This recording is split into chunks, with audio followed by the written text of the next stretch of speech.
You know, the way I look at it, anybody who has anything and is into cars at all gets it. If you're on the internet flapping your gums, you got nothing. Or you're just... Danny here, Queen Glitter Chaos. Grabbing a drinky drink for Dan. Oh, these lights are very flashy.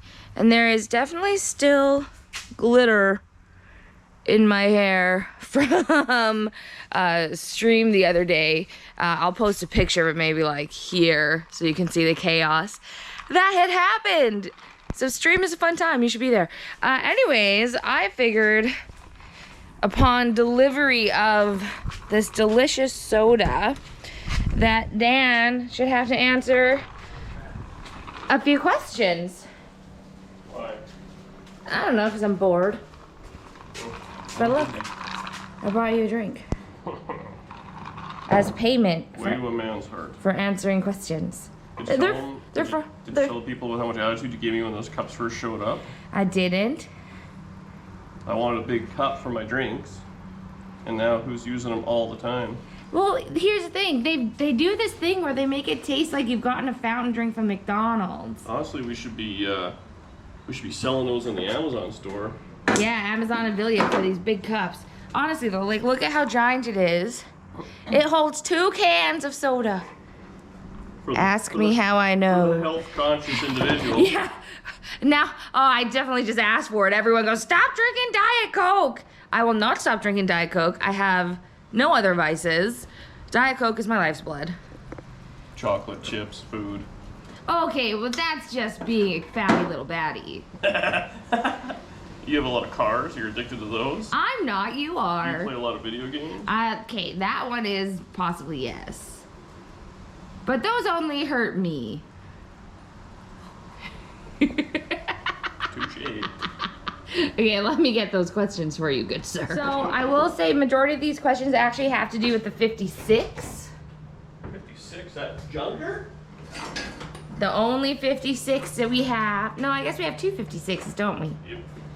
And they're both, well, no, only one's a wagon. I'm very tired. Anyways, so somebody asked, Penny's Lucky Freedom. Wonder if this could be done to a 4-door hardtop. Would it be really different to see a 2-door with a 4-door hardtop rear window roofline? Oh, airplane. Please hold. Just awkwardly watching wire. Wire. I'm more of a tape guy myself. Okay. So can you do it with a hardtop? I mean, anything is possible, but it would not be as easy as it was on a sedan. The 2-door hardtop and the 4-door hardtop have a different roof profile and rear window setup, so it would not. And then the window glass and all that would be a screw around. Like we kind of did that on that 57 convertible. That's all I used was just hardtop stuff. But we don't need the windows or roof. It has no windows or roof yet. Body lines, like from the belt line down, and I think the windshield's actually the same. But otherwise it would be a lot of work. There were quite a few comments on the video about you not covering the seats or anything. And Thomas loves how you get welding splatter and dust all over the seats and on everything else in the car. The one car apparently with nice seats, everybody was saying. Do you want to tell the people where those seats went? Where did they go? The BFI bin. What? I threw them right in the garbage. I think ship those. They were ugly. I didn't like those. Tom's is an old man. What that was is it had the seat, belt, and all on one, which I thought was weird. Well, guys do that. I mean, I guess there is some safety, benefits to it for sure. Because if you anchor the seat down and then you have a shoulder belt and you don't got to screw around with anything in the doorpost, which, yes, is better. But I thought they looked awful on that car. Well, they look like band seats for sure. I don't know what they were out of. That's some like 90s late model deal. And they were fine. They were power. They sat too high. They were gray. Like there's a lot of things which I didn't enjoy, so I didn't worry about that. And then people freaked out about the glass. Well, whatever. The windshield was a bazillion years old, and a windshield for those things is $120 to put in. So I'm not really worried about that. And you've done a lot of them at this point. Yeah. And then what else was there? people are freaking out about. The carpet. The side glass and the carpet. Well, I put a carpet kit in it, and the side glass is all useless because we're changing it because it's a two-door. Speaking Internet. Speaking of that, people want to know, why didn't you just leave the regulators in and have functional rear windows? Oh, because I was lazy. The I think that's all. okay, I'll tell you what. So in the conversion, how many times do you put the windows down in the 55, the gray car, the back windows? Never. We're never back there. Exactly. And it was a lot of work. Well, I thought we had talked about doing it for my car.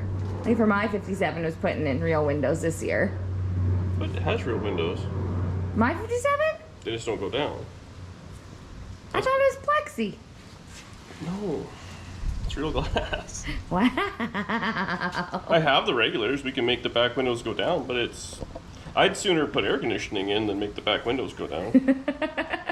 I mean, true enough. Some folks would like to know if you would consider posting more regularly. That's a true comment from Phoebe. On what, YouTube? Yeah. Try. Listen, sir, 3 times a week is not enough. Give the people what they want. Yup.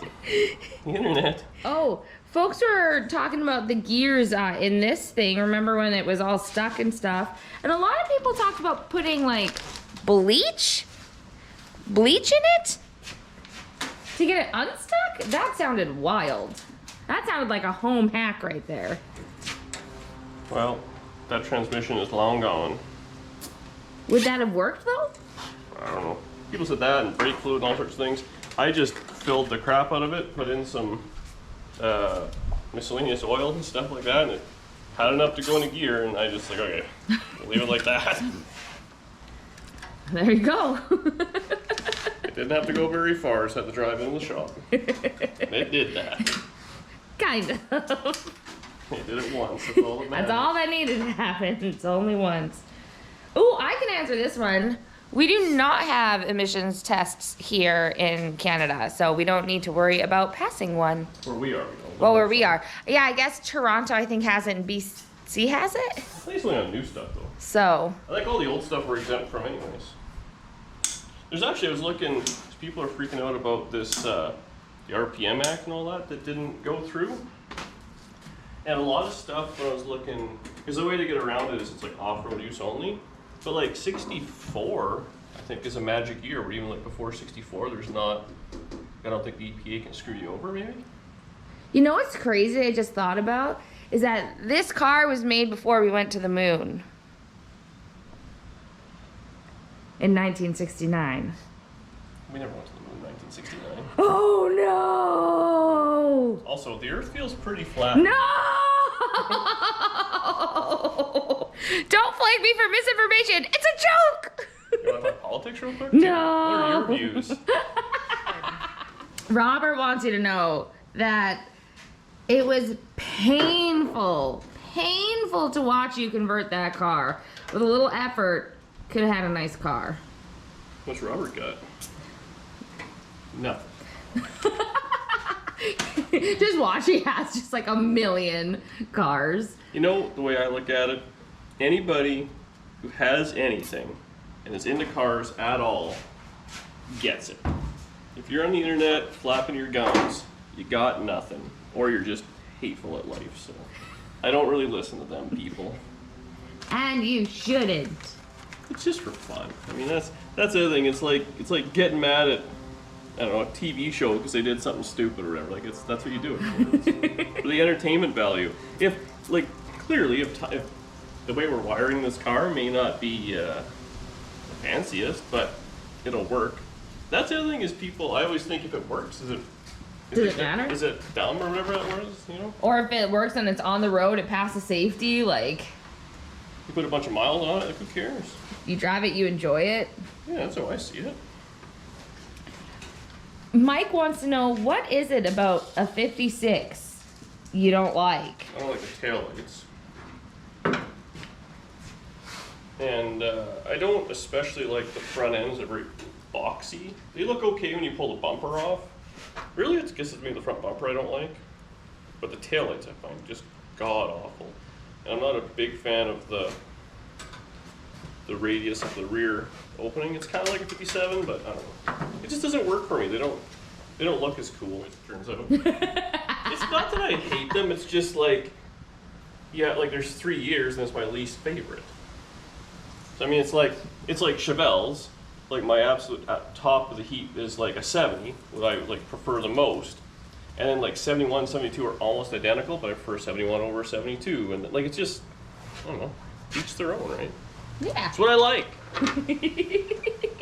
Quit trying to brainwash me. What video game is Danny playing? I can answer that one. So right now I'm playing Baldur's Gate. Which is fantastic. And then a lot of Fortnite. We're grinding to like level 100 right now. It's taking a very long time. One day. Yeah, it definitely was not a one-day jobby. I thought that I could do it in one day, and in like 4 hours of playing it, I went up like 3 levels. So I'm sure by the time this video comes out, we will still not be at level 100. I also watched your conversion of the 60s Caprice. Ooh, I feel like they mean the Biscayne.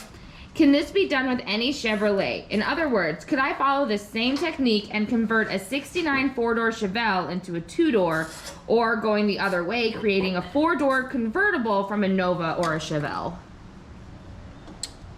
Well, anything could be a convertible. So what do you say, 69 Chevelle? 69 4-door Chevelle to a 2-door. So those you cannot. Well, again, anything is possible, but I feel like your skill level changes depending on the and car. parts. So again, going back to that first one, 60. I want to say 4, 5, and 6, maybe 7. The roof lines just have to be the same. So if the roof line is the same on a 4-door and a 2-door, and all that's different is where the post is and the glass on the side, then it's fine. But I believe on a later Chevelle like that, the roof line's real goofy and the back window is goofy. Like, it's not goofy, it's just it's different than a 2-door, so that you can't change. I mean, unless you had a full roof section and all that off another car. But the easiest way to check that stuff was make sure the wheelbase is the same, and then really the glass. If you go online, if it's got the same part number front and back glass as a 2-door, 4-door, odds are the roof line's probably pretty similar. Tips from DD Speed Shop. And just look on the freaking internet. When I did the Biscayne, no one had done it, and I looked back and forth a bazillion times, just like trying to put like overlay in pictures, like are they the same, are they not, and that was just again, I was out of doors and started butchering. Do as much research as you can. Maybe do it on a car first that you're not in love with. Yeah, well, I mean that's just it. You got to kind of play the good from the bad there. So, next question from Eli. Love your channel, been a subscriber for a while, and I want to thank you for saving me from buying a 4-door that had been converted by showing me what to look for. I would still have liked to have had it, but he was asking too much for it, I think. How much would a decent conversion be worth? Oh, God. Any idea? The way I look at it, this is my own personal opinion, you have a 4-door, you have a 2-door. I think a 2-door conversion is in between a 4-door and a real 2-door. But I mean, on the flip side, you have essentially ruined a 4-door, so maybe it's worth less. I have no idea. We have yet to sell a 4-door conversion, and I don't think I ever will. And if you do, you would say that it is a 4-door. Like, just like the Biscayne, you said it was a 4-door. Yeah, that was a very public thing and obvious. So I mean, I would do that. I'd sooner give away the conversions than try and sell them. I think that's a bit of a greasy, weird gray area for sure. So like to get any sort of money, I don't think I'd do it. I mean, your car is your car probably forever. The 55, the 2-lane car, I'll probably keep that forever. This 56, I mean, who knows what we're gonna do with it. That was just a funsie. And then the convertible is the other one, and that convertible is so chopped up and stuff. I think we would just park that out before I would ever sell that. That's kind of weird. It's like, well, I don't know. You have to get the right guy, I guess, but it's kind of like a custom, you know, like when people take whatever and really customize them. So, yeah, Just how I feel about it. Here. I just want anyone thinking that they're getting taken advantage of, and I'd feel real guilty, even if I didn't do it, that someone else got taken for a ride. Because that does happen. And it's super common in hot rodding where people will lie, or cars in general, they'll just lie, and I friggin' hate that. So I mean, I try and be as honest as I possibly can, but no one's perfect. Speaking of not being perfect.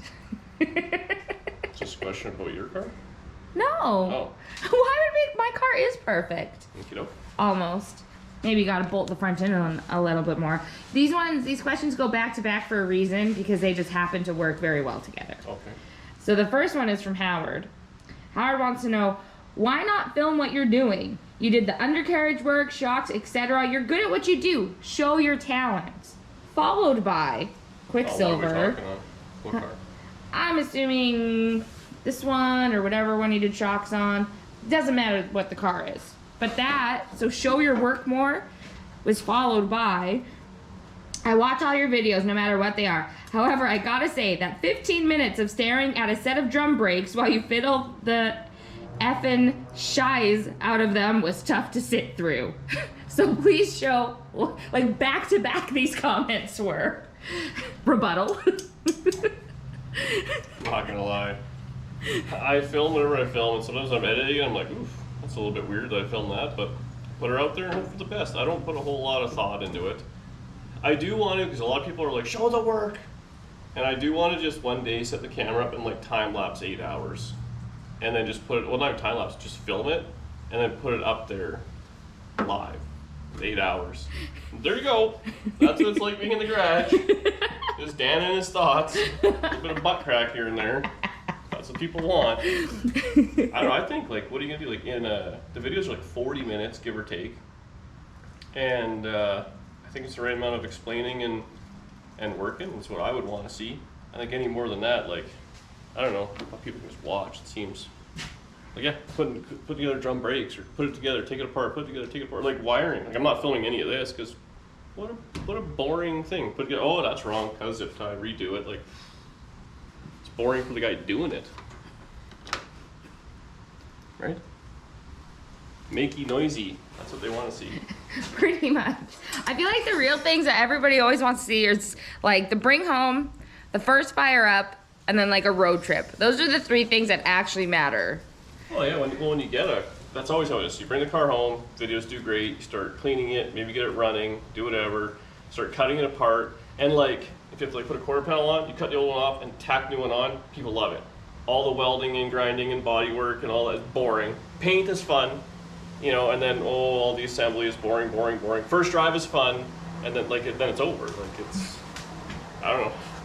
I know Bad Chad did a video not long ago where people were giving him a hard time because he keeps starting projects and kind of like hacking them up and then never really finishing them. And he straight up said, well, those are the videos that do the best, and that's what he enjoys doing the most. So that's why he does that. And I'm like, yeah. Like the internet dictates what happens. Like when we got that 56, people were like, oh, another Tri-5 4-door conversion. I'm like, yeah, it was cheap and I couldn't go wrong. I mean, that one video's got a bazillion views on it. Like, I don't know. It'd be boring, but I'm pretty sure I could just 4-door convert Tri-5s all day long. We'd make way more money than this. Then building my sweet race car? That's right. Also, there was a bunch of comments that were saying, why does everything need to be a race car? This is our only race car. We don't have anything that's fast. Like, or reliable. Loud we have. We have a lot of loud. We have a lot of poser cars. That's it. People always say it, but I like what I like. So, I mean, that's, I don't know. What do they got? They have what they want. That's the way I see it. There you have it. Well, I think that's going to be it for us pestering Dan. We will let him get back to the wiring. To finishing your car. My car! I'm very excited to hear it run and to drive it. So that'll be great, grand, and wonderful. So that's it. That's all. Thanks for watching. Do me a favor, like, share, and subscribe. Or don't. It's up to you. Okay. Well, it's Monday, which means I'm probably streaming tonight at like 8 o'clock Central Time. So if you want to come hang out, I would love to see you there. Okay. Bye. Bye.